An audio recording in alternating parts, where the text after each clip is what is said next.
code enforcement body, you mentioned code enforcement.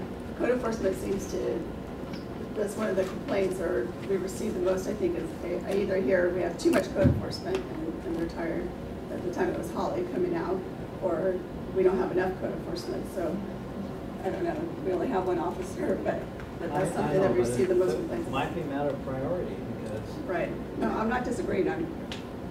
That's just something it's definitely two sides.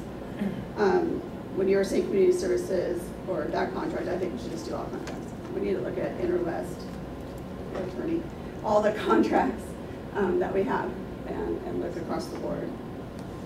But otherwise, that's it. We just have to do it. I would like to commend our general manager and our assistant general manager. I haven't heard a new idea here tonight that they haven't been working on. The only thing I heard new tonight, and I love it, Cheryl, is it's temporary. It is hard to keep that in our mind that it is temporary.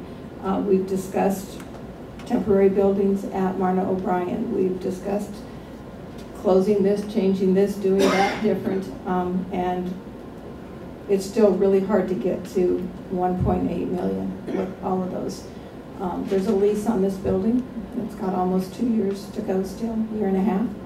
They can come after us for the money if they want. There's a lot of things that absolutely can't be changed, but if you can't pay them, then something has to be done. And I think that staff is doing an excellent job, as is City Council, at looking at every avenue we can.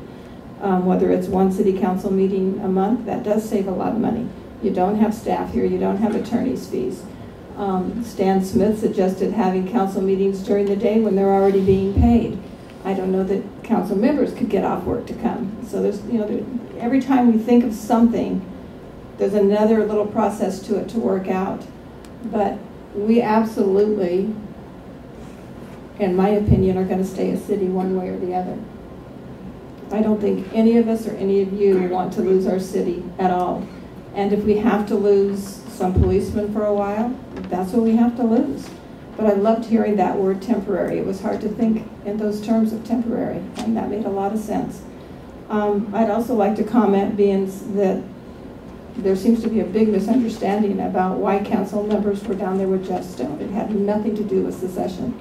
It had to do with SB 89, and I don't think you heard any of us or anyone else besides Jeff Stone speak of that. It was an avenue. Darcy called me from Menifee and said, come down. We need support.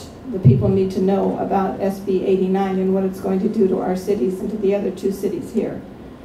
It was very short notice. The other two cities couldn't be there. But I don't think any of you heard one word in agreement to that idea. The only talking that was done to the press about any of that was SB 89 and what we were going to do, and hoping that they missed something, that they did it on accident, that it wasn't done on purpose. It's looking more like it may have been, but we don't know still. We don't know what was going on in their minds. We know how bad it's going to hurt us, and now we just all have to get together and not argue and fight with each other, but get together and figure a way for us to get through this. That's a lot of money to cut. I don't care if all of us worked for free, if all of us took no insurance, it's still now 1.8 million. There are bigger cuts than that we have to make. And Wildomar won't be the same city this year as it was last year. We all know that. I don't care what happens. Even if we get the money back at some point, we don't have it now, we won't have it tomorrow, and these cuts have got to come now.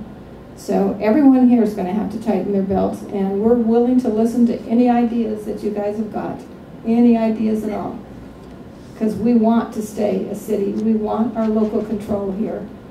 We don't want somebody else running us and telling us what to do. And Cheryl's right. If we have less police, it's still more than we ever had before. Can I interject something? You can. On that? Okay. Yeah, the thing with the Jeff Stone, because I came in at the last second and walked into the room and they said, hey, he's having a press conference on what we just went through. Can we go down there? Absolutely. So we all went down there, especially me. And then when he started talking about his secession thing, he was actually being interviewed by everybody else before we even got there. They had to interview people there for that. I saw the opportunity for a Riverside County supervisor is trying to fight for his city in Menifee, and he threw our name in there with it to get us help. I haven't seen that from our own Bob Buster. He hasn't answered any phone calls. He won't call us back. We've tried to get some. I've asked him if we could at least get somebody, what kind of phone numbers does he have that we can send messages to up at the legislative offices to see what they can do to look at it, because it has to be an oversight. I don't see how they could go after us so blatantly. Whether they did or not, that's up to them. It's up to them to decide that, because we're not all Republicans, Democrats, Libertarians, Green, everything else. We're all mixed into this city. This is still our city. So to say that we're all there to secede from California, well, I'm born and raised in California. I don't see two Californias. I look at two Californias, but that doesn't mean we want to split our California in half, because that would be a nightmare anyway. But so, you know, we're going to take advantage of anybody who's going to talk in our favor to save our city. You want to save our city? You going to help us get up there and say something to the state guys? All for you, buddy. Go for it. And he was definitely there and said that thing. If you notice in some of the comments that he made, he was standing away from us. They didn't ask us the questions. They didn't ask us anything. Well, all they knew is we were in suffering from this SB 89, and we were trying to figure out how we were going to survive this. And let me tell you something. For this councilman, we're going to survive. We'll cut anything we have to cut, because we're not going to go back to county. It's never going to happen. As long as I'm here, I'll never vote for that. We're going to be a city from now on. We've just got to be more willing to do other things in order to make the city grow. So.